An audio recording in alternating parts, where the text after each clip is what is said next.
who oppose the republics!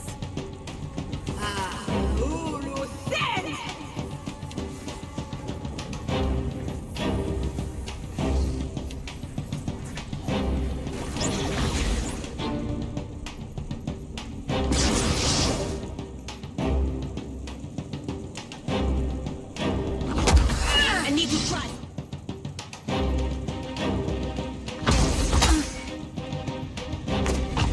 Let's go.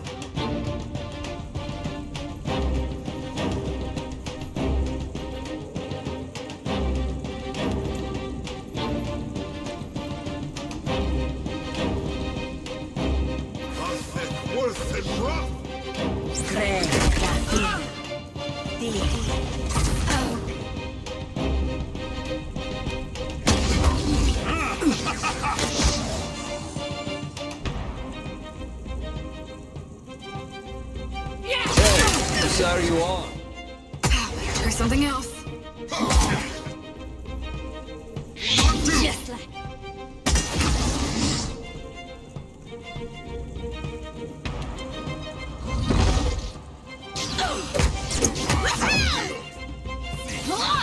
That was about as useful as... Let's go on a pickle.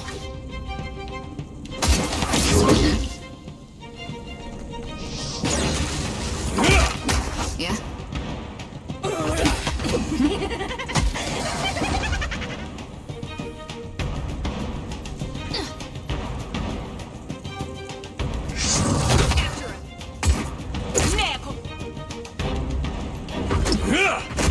Take this! Yeah?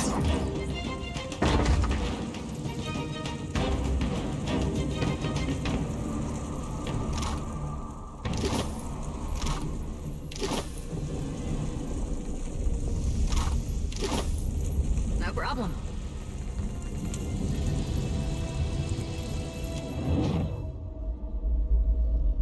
Watcher, the time does not allow for niceties. Even now, Eothas gains strength from the spire. What progress have you to report?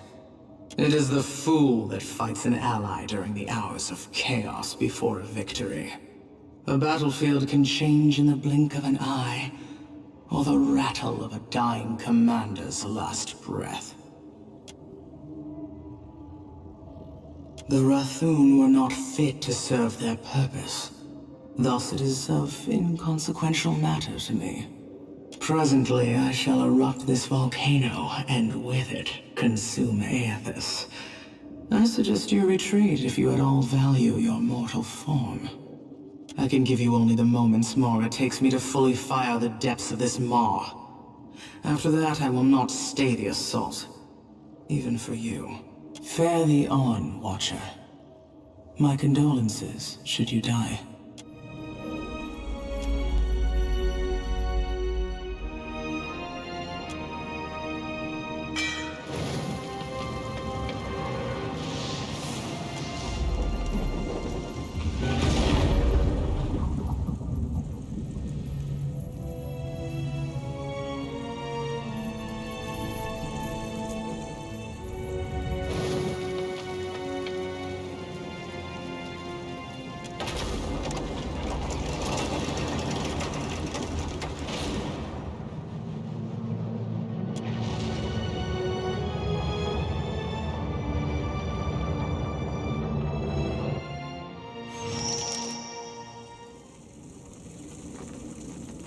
I wish my diplomatic training included the polite way to get a god's attention.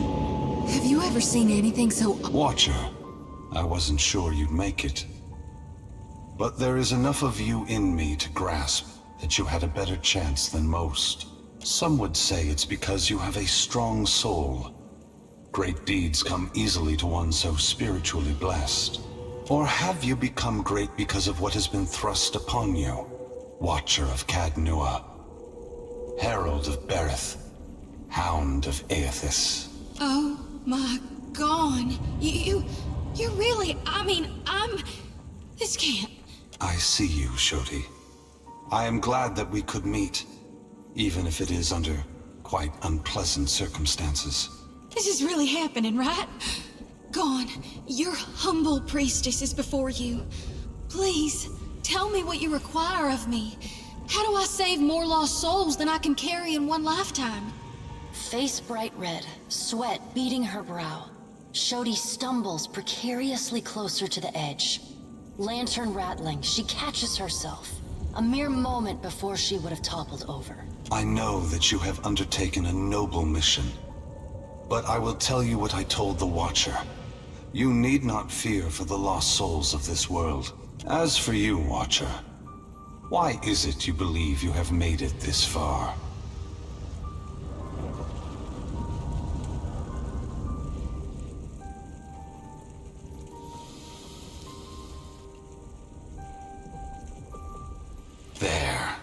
There is the fire of Kith that we fear.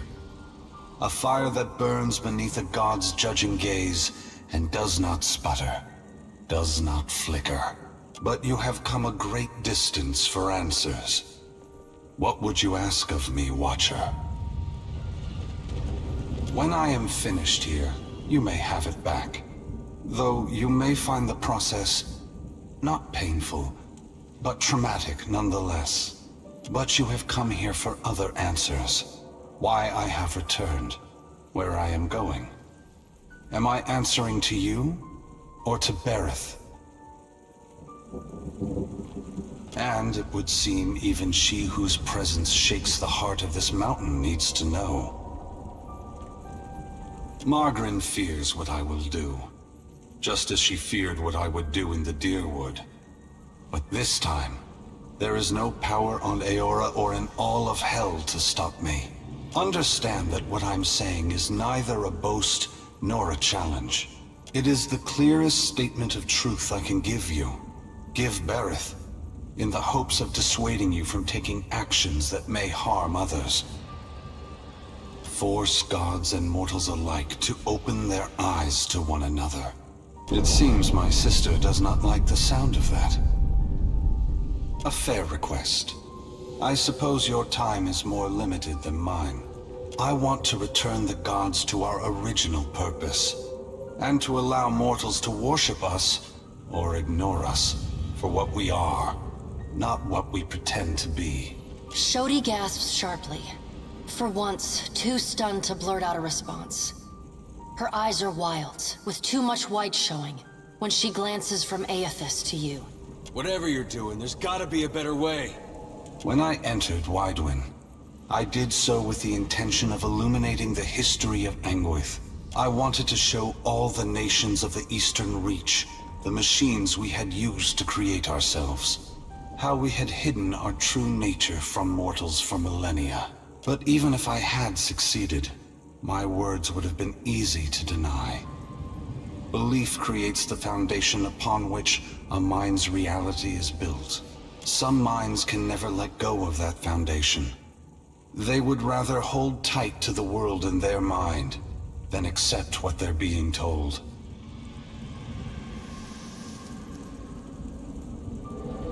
We began with a dream that if we provided guidance to mortals, each generation of souls would grow stronger. And if the souls grew stronger, societies would become better, moving ever closer to achieving the potential we believed all mortals have within them. Over 2,000 years have passed. Hundreds of generations have been born, lived, and died. If the world has improved under our guidance, mortals should be prepared to understand the truth. If they have not improved after all of this time, then we have utterly failed in our aims, and there should be a reckoning of our faults. The time has come for a new covenant between gods and mortals. One forged in the light of truth and understanding between our kind. I will leave this place and go to the lost city the Huana call Ukaizo. It is there that all souls pass through the machines of the gods, where all souls pass into the beyond before beginning their next life.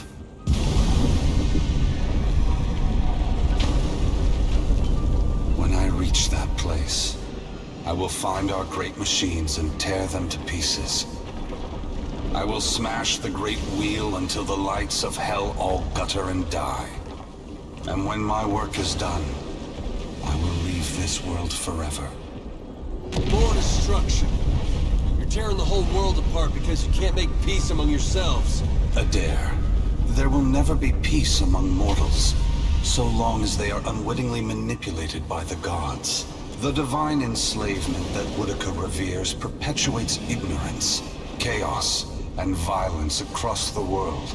I only wish to destroy the darkness that surrounds the gods, that you may better see us for what we are. I admit that's not the response I expected, especially given the volcano erupting around us. Still, I'm surprised Magrin is reacting this way.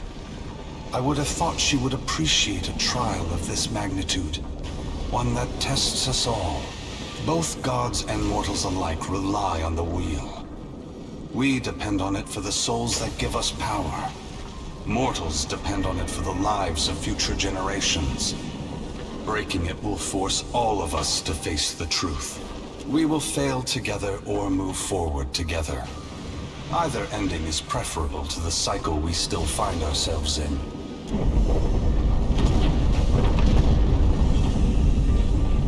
Dawn, wait! Before it's too late! You gotta take the souls I harvested for you! The priestess thrusts her light-pulsing lantern outward, as if waiting for Eothas to take it from her. They are not for me to take. Shodi, you are their guardian now. You are their protector.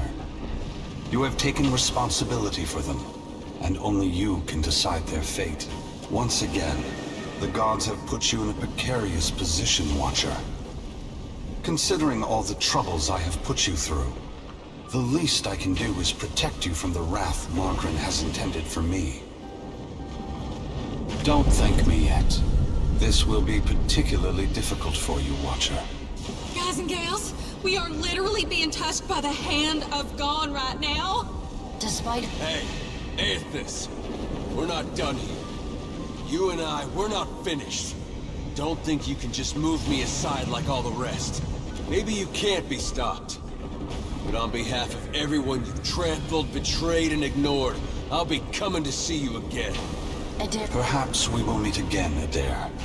Until then, take care of the Watcher. Eothas' great hand floats away from the luminous Audra pillar. As it pulls back, for a brief moment you see a golden tether flash into existence between the pillar and the great Titan's back. When the Audra fingers gently cradle you, there is first a sensation of warmth, but it is followed by a harsh splitting of consciousness. Your awareness vacillates erratically between the physical world and the spiritual dimension of Eothas' body. Your soul glides amid the many trapped with Eothas. As your brilliant form passes by them, they call and reach out for help. Below Eothas' body, the volcano erupts. Molten rock rushes over the great Audra body, but does not slow its movement. Rathun rush to higher ground, but cannot outpace the lava, which overwhelms and consumes them as it rises. Your attention returns to the heart of Eothas' body. Deep within the whirling masses of souls, you again sense your own presence, the fragment that was taken from you. This time, you reach out to it as it reaches out to you. You meet somewhere in the great mass of Audra, the rest of the souls fading at the edge of your awareness. We are together again. Are you ready to be together again? Are you certain? Since we've parted, you've become someone else, and I have become myself. When we join, we won't be ourselves anymore. Your senses yank back to your body, still in Eothas' hand. There is light, sunlight. He has emerged from Ashen Maw, the rim of the volcano and the great keep of the Rathun collapsing behind him. The Audra is barely visible through the thick lava covering his body.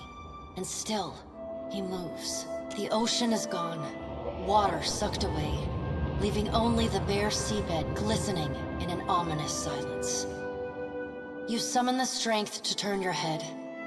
Through the cracks in the great god's fingers, you see a wall of water. Taller than Nekataka, taller than Eothas, as tall as the moon. It comes with the rumbling of a terrible stampede. The wave slams into Eothas. His hand closes, protecting you from the devastation. Somewhere in your mind, you hear Andra screaming. You are back inside him. Back with yourself. Are you still the same watcher who fed a wretch to Scan's blood pool? Darkness roils within the soul as it awaits your response. Good. Then this should be easy. You feel cool air, seawater. The back of your mind pulls your attention back to your body. Eothas stands amid the now calm waves. Kraken futilely clinging to his limbs as he gingerly sets down your ship with one hand. He carefully opens his other, setting your body on the deck. As your head comes to rest, your vision rocks forward, pulled back into the Audra, back to your soul. Some of us is lost to him. Fragments and the empty spaces between them. They will always be a part of him. But we are still us. And it's time for us to go. Together. The soul rushes toward you, flying into you with ferocious speed. You are thrust back through the Audra, out of the palm of Eothas' hand, back into your body.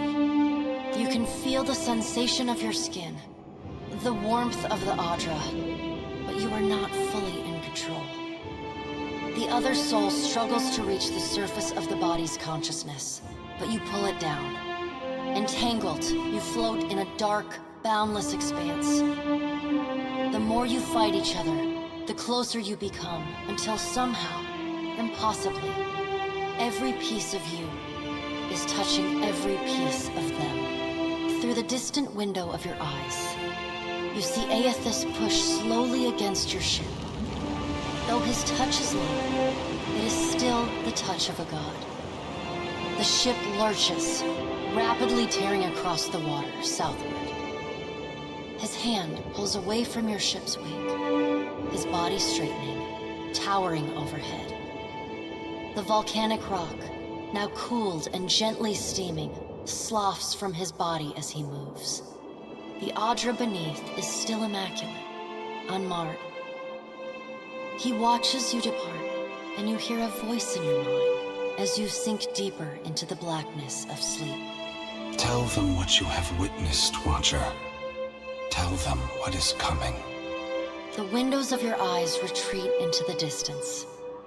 The fragment of your soul is so close to you in the darkness that you can't tell if its thoughts are separate from your own. Eothas is going to Ukaizo? He's going to stop the wheel? Eothas is going to Ukaizo. Eothas is going to Ukaizo. He's going to stop the wheel. The words repeat in your mind until they become an incessant, meaningless mantra. Involuntary meditation in the emptiness of your unconscious. When the words finally dissolve and become part of the darkness, you see a pinpoint of light. You no longer sense the other soul. No longer sense the person you were before Eothas touched you. You swim toward the light. As you come closer, the light becomes two blurry spots of radiance. You settle in behind your eyes and feel your lips already moving, mumbling. Around your body you sense familiar scents and sounds, voices raised in shock and alarm. You take control of your mouth, opening it wide and drawing a great breath.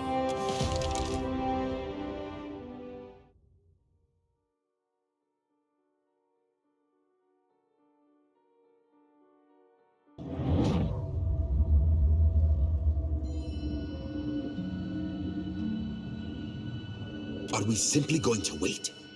What if she never wakes up? Are those frilled collars stuffed in your ears? If the Watcher's mumblings are right, then Eothas is marching on Ukaizo. We have to move. He's seizing power from the very gods who betrayed him, destroying the wheel to make sure they never come back. It's a coup, and we have to muster the strength to stop it. The unraveling of Kohopa from Tangaloa is our greatest test from the gods, I say. We must live to deserve the world they make for us.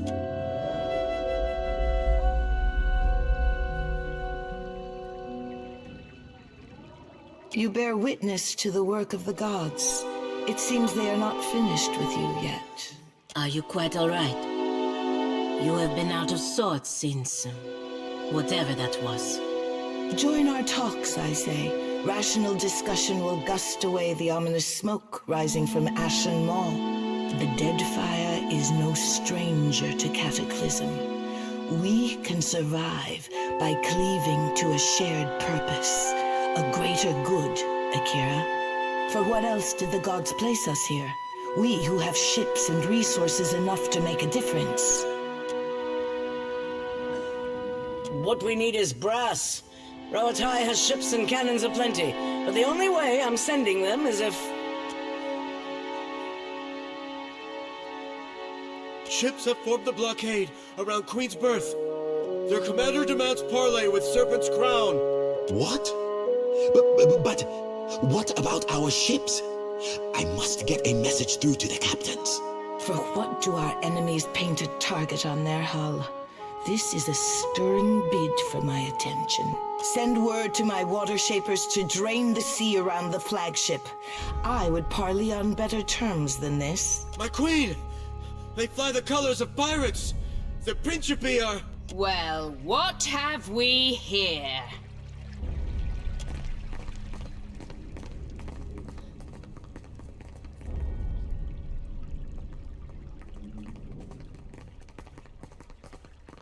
Forgive me, lovesome, but it looks like you're having a party.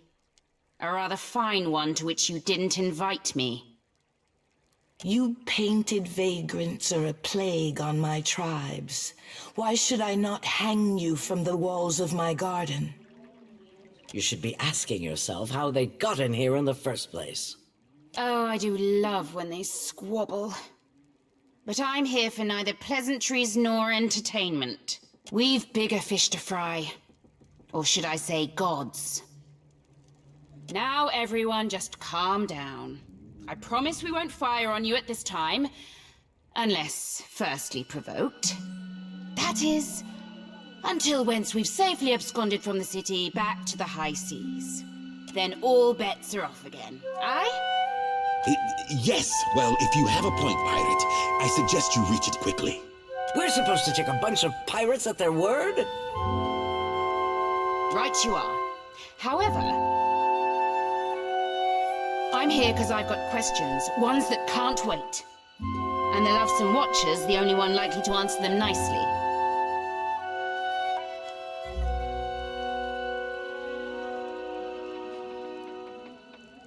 Do you think so little of our chances? The Huana are built to outlast, I say.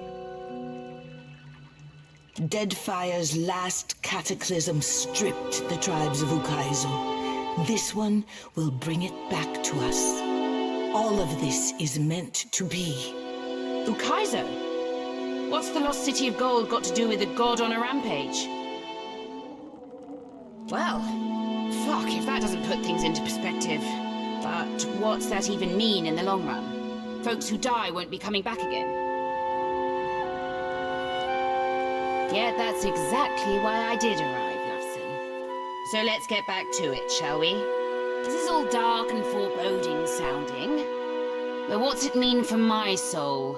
I mean, I like the idea of pirating throughout the Great Beyond as much as the next gal. But if, say, I got no awareness after I die, does it even matter what happens? Ak, of course you have no interest past that of your eyes and your stomach. Let us speak now of what can be done. Must be done. Watcher, you know best of all of us what our options are. But Watcher, you must have some solution. Some insight at least. A weakness or... We have to act quickly. Defending Ukaizo is the highest priority. Our ships are fast and well-equipped. We could sail to the edge of Ondra's mortar. See if Eothas' passage opens a way through the storms. Of course, finding Ukaizo once we're through is another matter.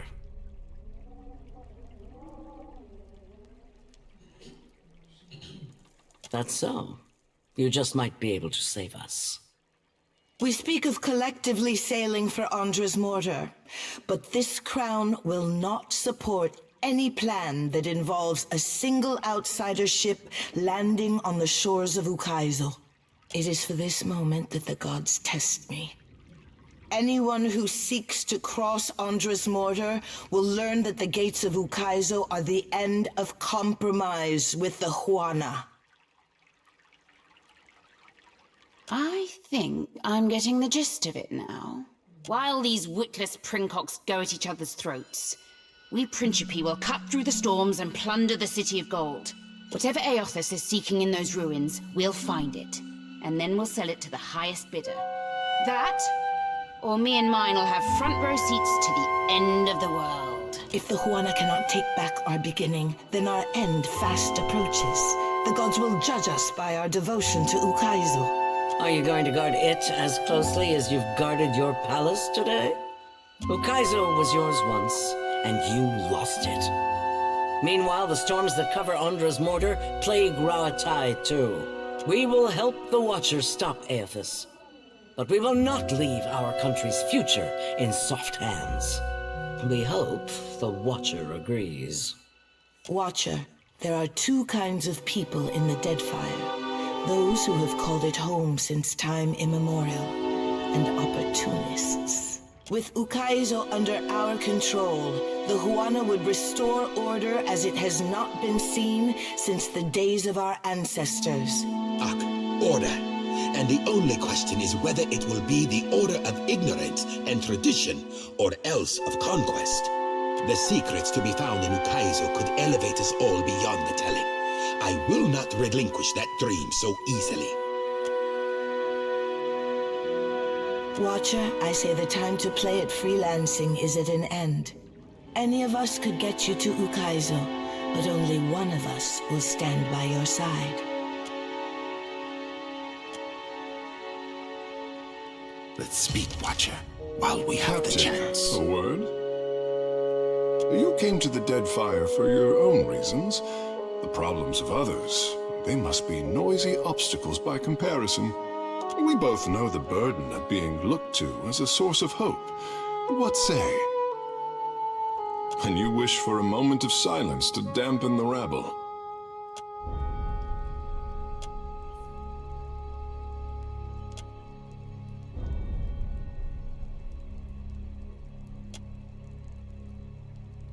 It is relaxing to lose yourself in another. I am feeling braver than normal. Ikera, a good captain, has that effect on their crew. All the powers of the Deadfire have their eyes on the Watcher of Cadnua. Tell me, is the Watcher watching anyone? So innocence and piety inflamed your desire. A pity you did not glance in my direction sooner, Captain. The pain of a missed opportunity. It is divine, I say.